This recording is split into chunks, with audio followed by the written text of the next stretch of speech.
Hi everybody, thanks for supporting One Last Monster, and if you're watching this video you might have seen the short film, so thank you for checking that out. My name is Gene Kim. I'm a Korean American animator and storyboard artist. I worked in the animation industry for a while on projects from Disney, Netflix, Amazon Studios, and I did my internship at Pixar way back. I left the industry to create One Last Monster because I wanted to tell my own stories and develop my own worlds and characters. So what exactly inspired me to create One Last Monster? There's a lot in here. Hopefully it comes out coherently. I remember when I started, I had always wanted to create something like the Final Fantasy games that I'd watched my brother play growing up. Huge fan. I didn't play them myself. I just watched the cinematics, if I'm completely honest. I'm also a big fan of Blizzard properties such as StarCraft and Overwatch, and cinematics on those are incredible. I'm also a huge fan of Chinese historical action epics like Crouching Tiger, Hidden Dragon, or Hero, or Journey to the West. And I think there's definitely that in the DNA of One Last Monster for sure.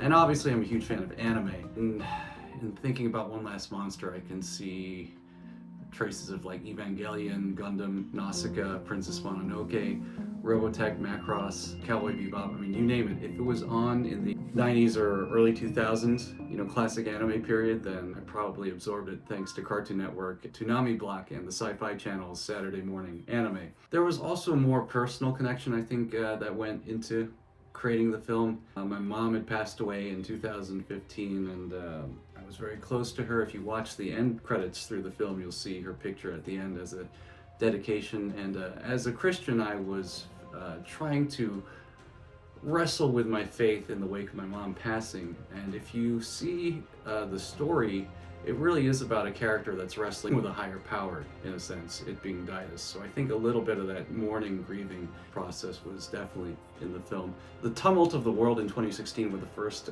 Trump presidency as well, and the election leading up to that. I just thought all this rhetoric about building walls, not just in the US, but around the world, was very on the rise. And then it reminded me of a moment from Korean history, which I had studied a bit as a young Korean American growing up in the US. During the Joseon dynasty, Korea isolated itself from the world in response to being attacked by the Chinese, the Japanese, the Mongols, etc., and then Western powers as well creeping into China.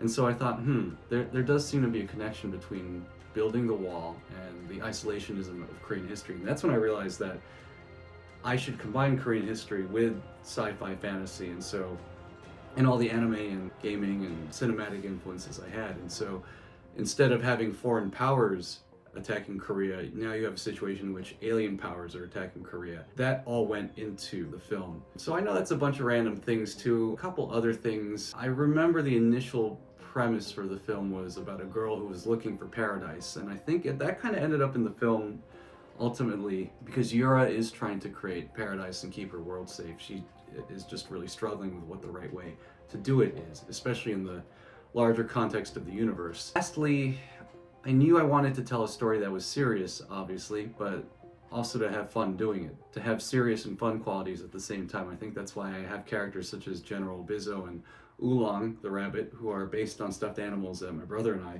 played with growing up and that we still have. My favorite animal is the rabbit. My wife and I have a pet rabbit named Duncan, who's a Flemish giant. He's super fun. And I think there's a mix of serious and silly in this film, which gives it an interesting quality. So thanks for checking this out. We're also launching a Patreon too. Put the link in the description below.